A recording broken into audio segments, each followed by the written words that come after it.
Good morning, everybody. Earlier today, I had a duel against Galen Colin. This was a lockout duel. It uses the famous lockout format. I'll talk about what that is in just a minute if you're not familiar with it. But in case you are living under a rock, Galen Colin is a super good YouTuber. He does stuff very similar to what I do. So if you like what I do, you'll probably like him as well. He does a lot of contest solutions at the end of contest, stuff like that, I guess. And also, both of us have the exact same rating. So we both hit rating 200 or 2,622. And of course, there's only room for one 229th best programmer on Codeforces. So this lockout duel was to determine who was the 229th best and who was only the 230th best programmer on Codeforces. Yeah, so this was a 1v1 lockout duel. So for those of you who are unfamiliar, what is lockout? Well, lockout is similar to most competitive programming contests in which you're given a bunch of programming problems and you want to solve more of them than your opponent, and you want to solve the problems as fast as possible. The difference is lockout is super exciting and super fun to watch because the two competitors aren't competing independently. What your strategy is depends a lot on how your opponent acts. The reason is once one person solves a problem, the other person can't solve that problem anymore.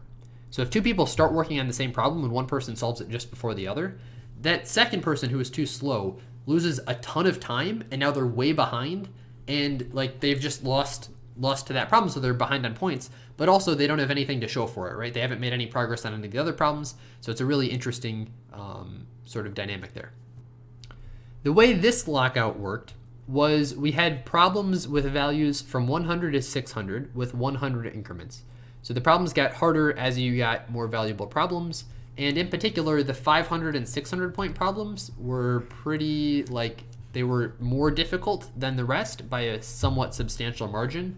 And then the 100 point problem was easier than the rest by a pretty substantial margin. So the 100 was really easy. These ones were not like impossible, but they were harder than usual, I guess. And you'll see how hard they actually ended up being in the contest. The rules of lockout say that once someone solves a problem, the other person can't solve that same problem. And that's fine and all, but one interesting side effect of that is if you ever get over half of the point values, then you instantly win, because the other person can't possibly come back from that. So in this case, these numbers sum up to 2,100. That's the total. So if any person gets 1,100 points or more, then you win. Because the other person can't ever get more than 1,100 points, because each point can only go to one person. There's also a 45-minute clock. So after 45 minutes, if neither person has a strict majority, then it ends like that, and whoever has more points wins, even if it's not 1,100. So the idea is you want to figure out some way to either be in the winning position after 45 minutes if you don't think you can win on points, or you want to get this 1,100 point total. That's the goal. Get one or the other. My strategy from the beginning was I wanted to go for the 600 point problem, because after you have 600 points, you only need 500 points, and there are a bunch of different ways that you can reach that after. You can get just the 500, you can get the 400 and 100, you can get the 200 and 300, and if like the 100 gets solved for some reason, you can get the 400 and 200. Like there are a bunch of different things that you can do. And if I do get the 600, then Colin has to block all of those strategies. He has to stop me from doing any of those things, and that's like a pretty tricky thing for him to do. David and Colin, remember to deafen the Discord. Yep, good luck, have fun. Yeah, so we can't hear anything the commentators are saying in this match because we have it, like, we're deafened. So when they say like the solutions to problems or anything like that, we obviously don't hear it. We also don't hear what the other person is working on. So we have no idea what their strategy is. We don't know what's going on their screen until they submit. If they submit, then I'm using CF notifications so I can hear what like when Colin submits, when he gets something wrong or anything like that. But if he's just working on a problem and he gets really close to it and then he's about to submit, I don't know not to start working on that problem or anything. So they're getting started. And we're off. Problems are posted. See what people are working on. So it looks like SecondThread went straight for the 500 pointer, and actually Galen Colin is going for that problem as well. So yeah, Neal slightly misspoke. We actually went after the 600 point problem, But yeah, both of us went after the 600-point problem right when we started, which meant it could have been super, super dangerous because there's like a sniping duel going on after this problem right at the same time. So that's like super risky and stuff. One thing you'll notice here is I'm actually setting a timer on my screen. So my screen's in the top left and Colin's is in the top right. And yeah, I'm setting up the timer right now. I set a 45-minute timer so that I know how much time is left and I can like think about whether or not we're gonna run out of time or whether the 1100-point victory will matter. So yeah, that's what I'm doing right now. We also both go after this 600-point problem. So I don't know this at the time, and neither does Colin. But it turns out Colin actually switches off of it to a different problem. I think maybe he was interested in this problem because he thought it was a tree problem. And he had just done a bunch of stuff with trees because he just solved a tree set that he worked on. So he was like very fresh on that. Maybe that's what he was trying. And it turned out not to be quite as much a tree problem. It was more a graph problem, really. But yeah. Oh, that's exciting. Let's open up the 600 then and read through it. Sure, we can pull it up on contest. stream. Okay, so here's the problem. So we've got a tree of n nodes. Every node is painted black or white, and there are never two nodes of the same color connected by an edge. Right. Each edge has a non-negative integer on it, and then Vasya came up and wrote a number SV near each node V, which is the sum of values of all of the edges incident to the node, and then removed all the edges from the board. So you're given the colors and you're given the numbers, and you want to restore a tree. Yeah, TLDR, you've got the colors of a two-colored tree. You have the sum of edge values for each node. You want to come up with some tree that satisfies that. The solution that I used for this problem, or that I was going for, is basically if you have a list of all of the nodes that are white and all of the ones that are black, you can do a two-pointer and then look at the top two nodes that you're considering. Whichever one of those has a lower degree will like get used up first, and then you can kind of combine them, take either the one from the left or the one from the right, and then move your pointers down, and you just keep moving down towards the end.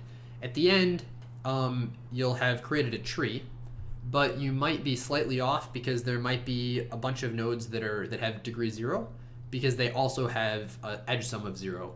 So in that case, you have to add edges of 0 weight to some other node in the other half of the tree, or in the other like bipartite section, the nodes of the other color.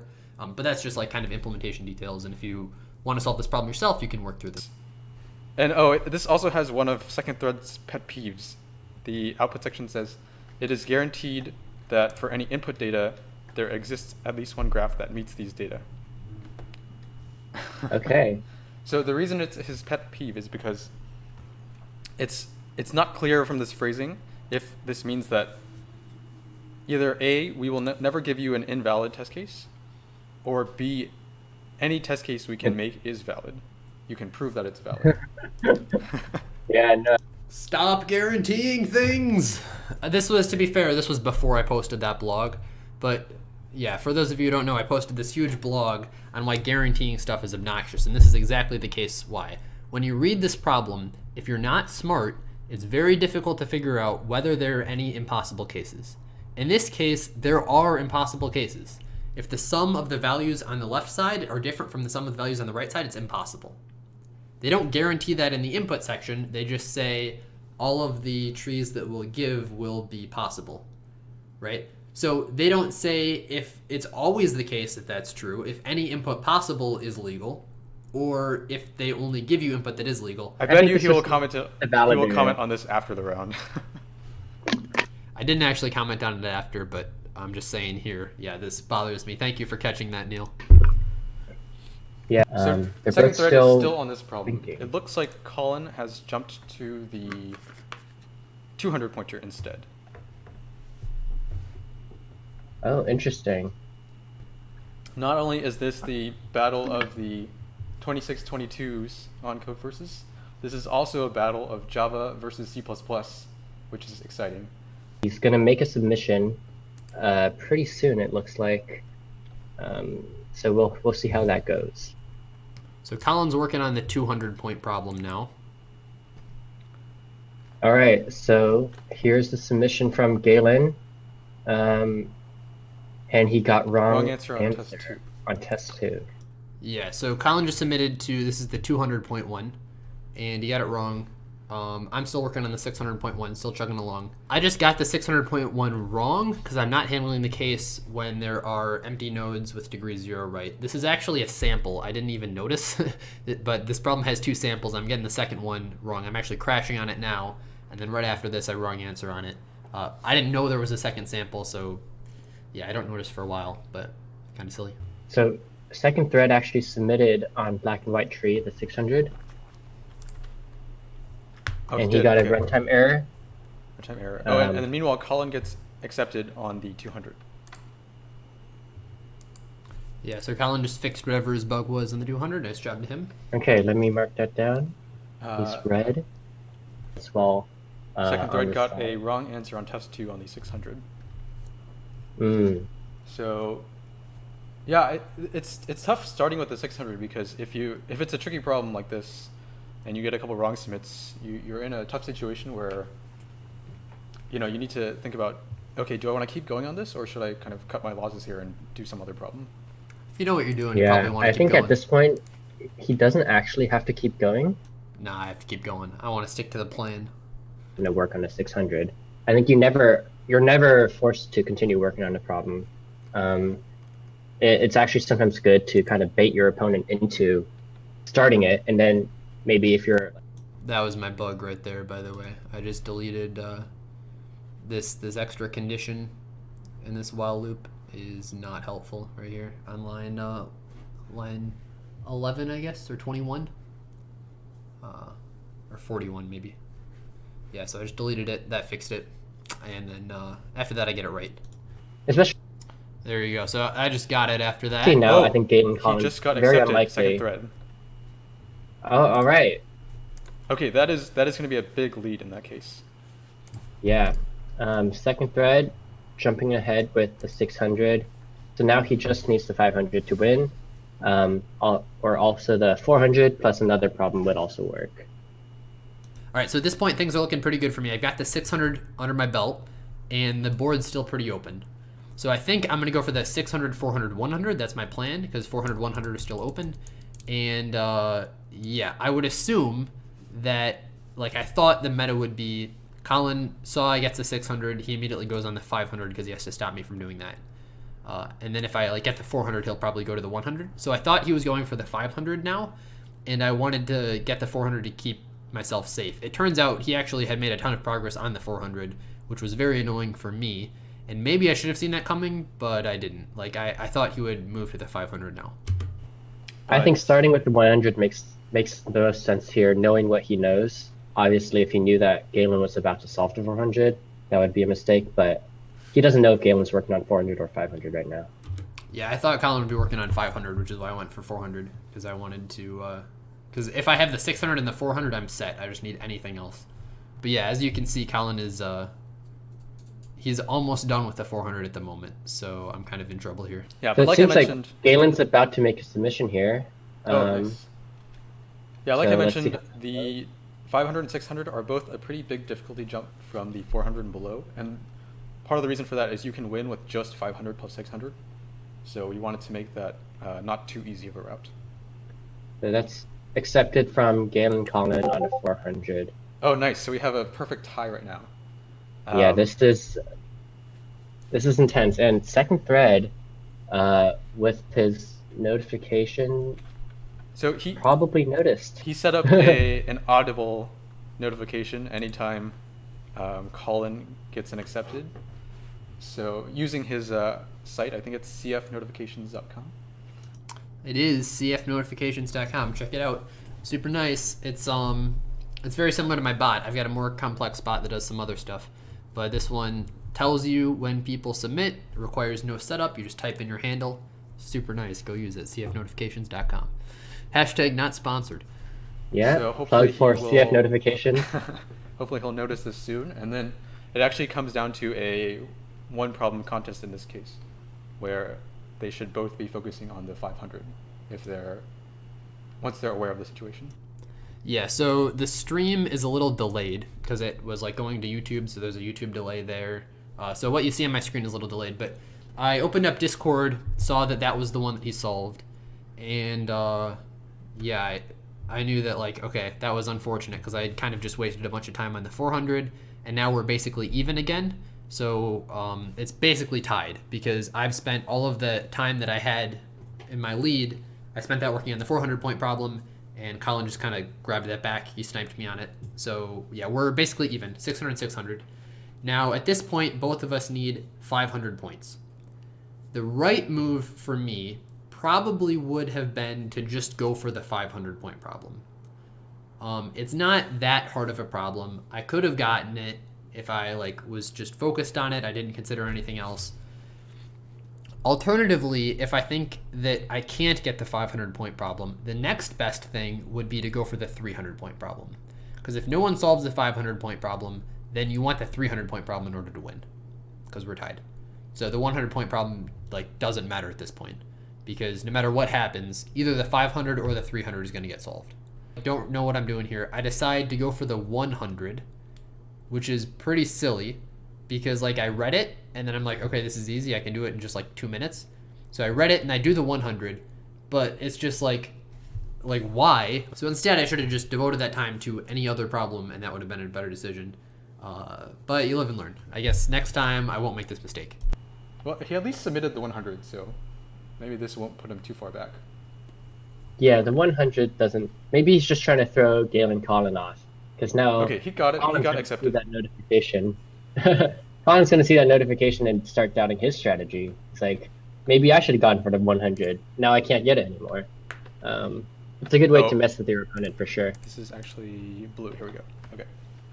Yeah. All right. So okay, now he is on the 500. Taking the lead, but it's unclear if this will end up mattering. But hopefully this gives him the confidence he needs to approach this tough geometry problem. It definitely can have an effect on your mental state to just solve a bunch of easy problems. So there might be some merit to the strategy after all. Thank you for the kind words, Steven, but I don't think there was. I think this was just a bad decision. If it came down to a tiebreaker, I should have gone for the 300. If it came down to points, I should have gone for the 500. The 100 is just worthless. That was just a waste of a few minutes. So, whatever. So here's the 500-point problem. This is what it all came down to, obviously. If either of us can solve this problem, we win. And I'll let you hear their commentary on it, and then I'll talk about my general solution idea and what I tried in a bit. It is a geometry problem. A perfect finisher problem. We'll see lots of wrong answers here. So you're given two rectangles. The centers, so they're both centered at the origin. And the first rectangle is kind of a normal axis parallel rectangle.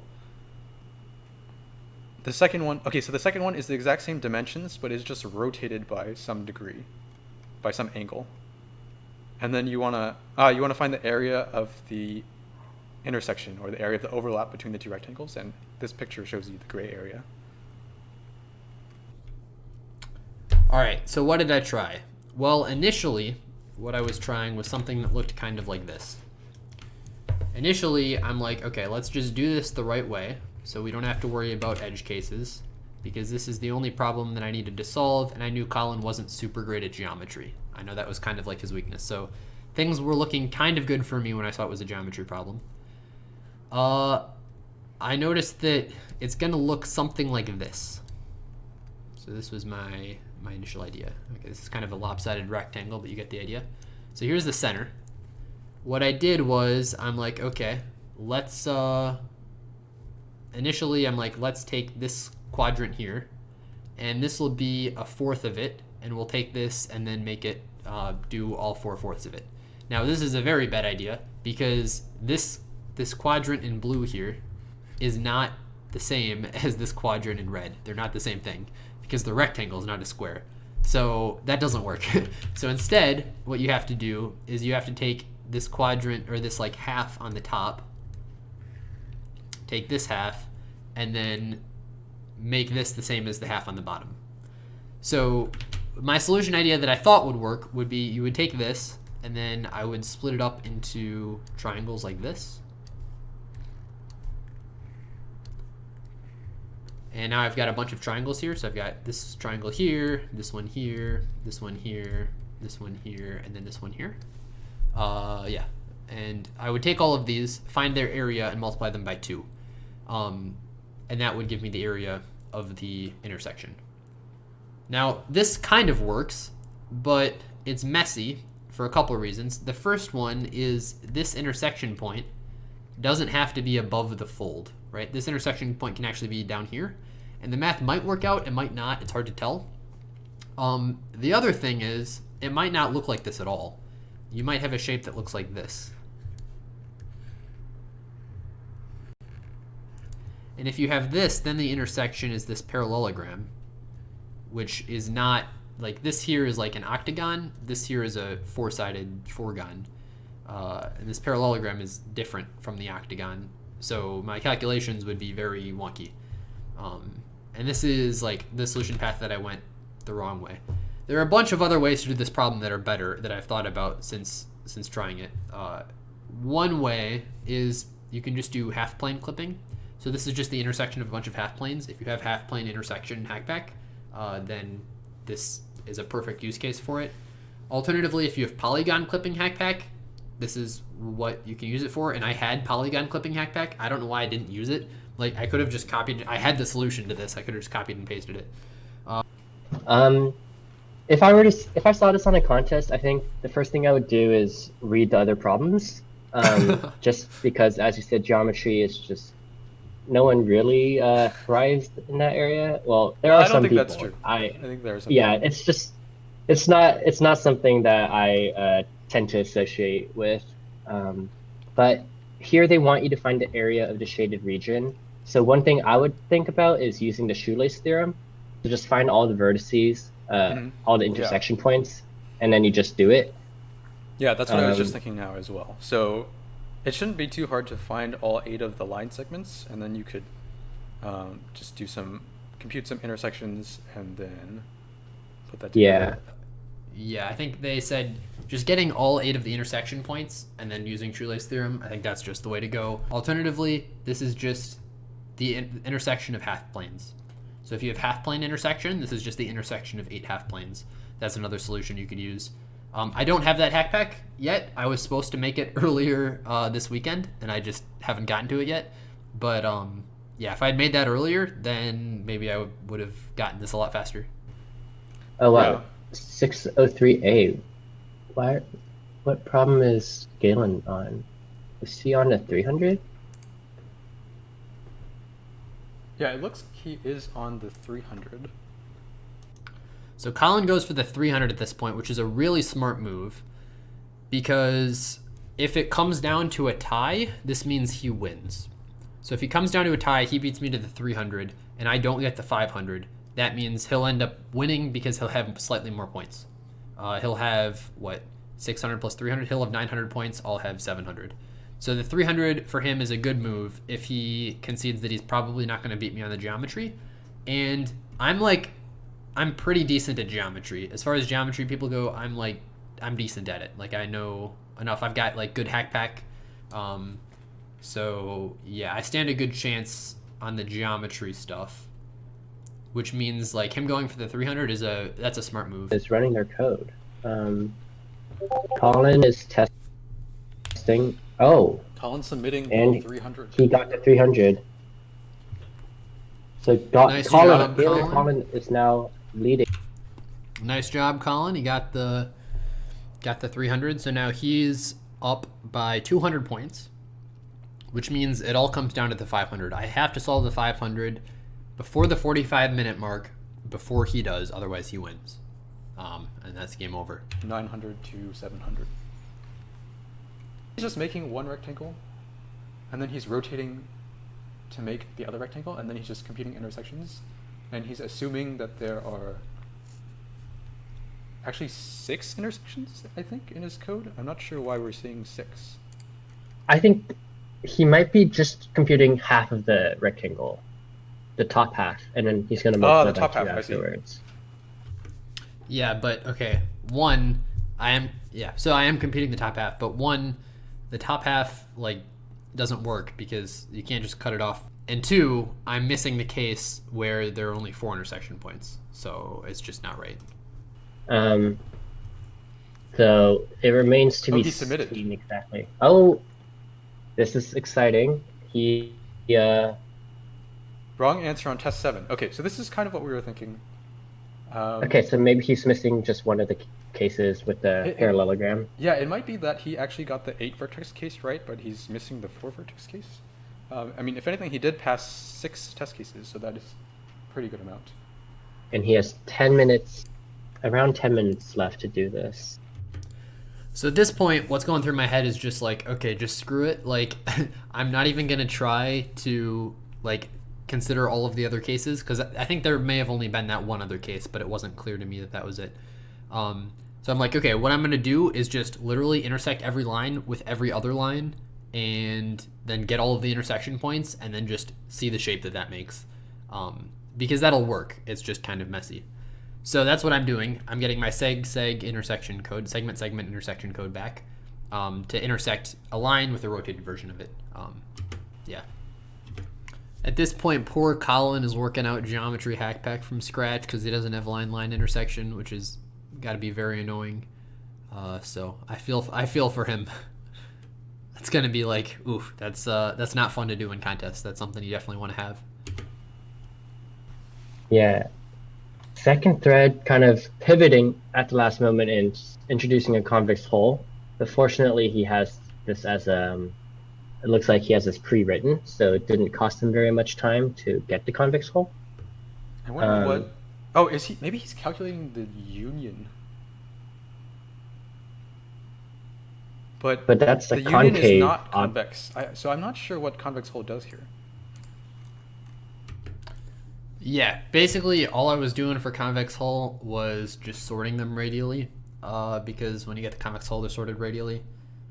An easier way would have just been to sort them radially because they already are convex, but I wasn't thinking straight, so my bad.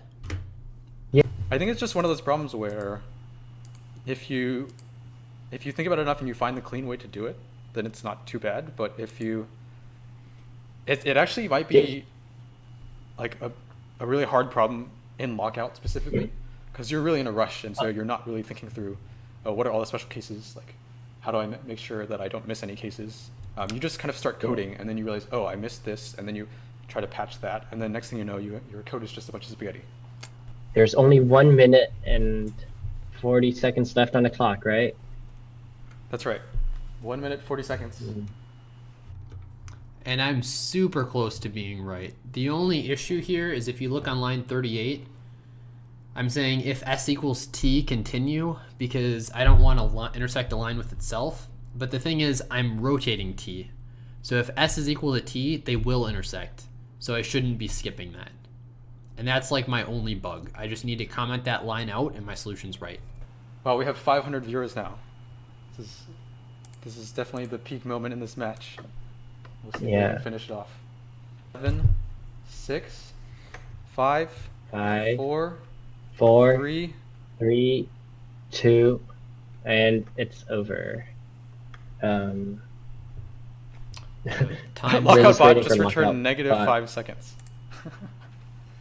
I think that is it. All right. That is it. Good game, everyone. Good game, and Lockout bot Good finalized game, the match. We have Galen Colin at 900 and right there is where I fixed my issue. points versus SecondThread at 700 points. So congrats to Galen Colin. I wonder if he will do a face reveal. And I just got it. So in addition, not only like that, I was like ahead by like 4 more seconds. I was like 4 more seconds closer than it looked like there, because there's a YouTube delay here. So this delay is like the delay from like saying something on YouTube to when it actually runs on YouTube servers. So I was like 5 seconds closer than that. So I was actually just like right on the border. That was lame. Oh, I just got it. He just got AC. Wait, really? Oh, but you're kidding me. Oh my god. I think you're 20 seconds too late. You're kidding me. Oh my god. Wow.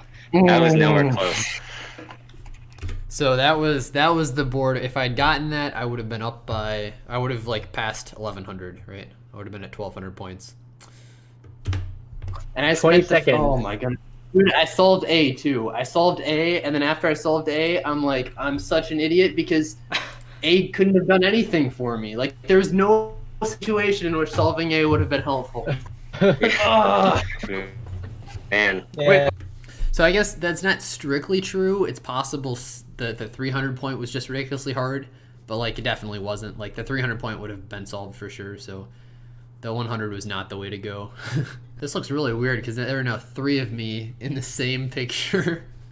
Anyway. That was crazy. 20 seconds too late. Oh my god. Ball break, dude. Yeah. Ball break. All right. Anyway, That good was game, insane. Colin. That was very fun. Yeah. GG for sure. Yeah, he did great. Good job winning, man. Well done. Well done. Well deserved. After that, we just talked about the match, but it was pretty fun. He won fair and square, of course. The rules are all decided by a bot, so there's nothing to complain about there. Good job. Good job. The sad part was the time that I spent setting that timer in the beginning was less than the time that I was off by at the end. So if I had that timer prepared, then and everything moved up by that amount of time, then I think it would have barely squeaked in, because my timer went off after I had gotten the AC. So the 45-minute window of between when I set the timer and started competing and when the timer went off, that was enough to do everything that I did.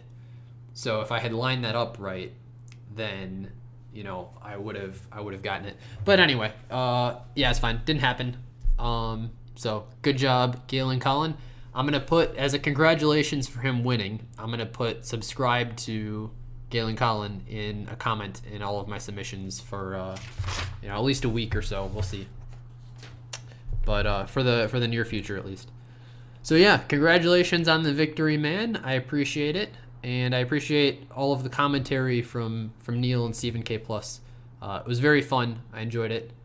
And hopefully we'll do something like that again. Maybe next time, since Monogon has started streaming, maybe next time we'll do something against Monogon if we ever wind up close in rating or super close in some contest or something. So yeah, all right. Thank you guys for watching. Hope you enjoyed, and have a great day. Goodbye.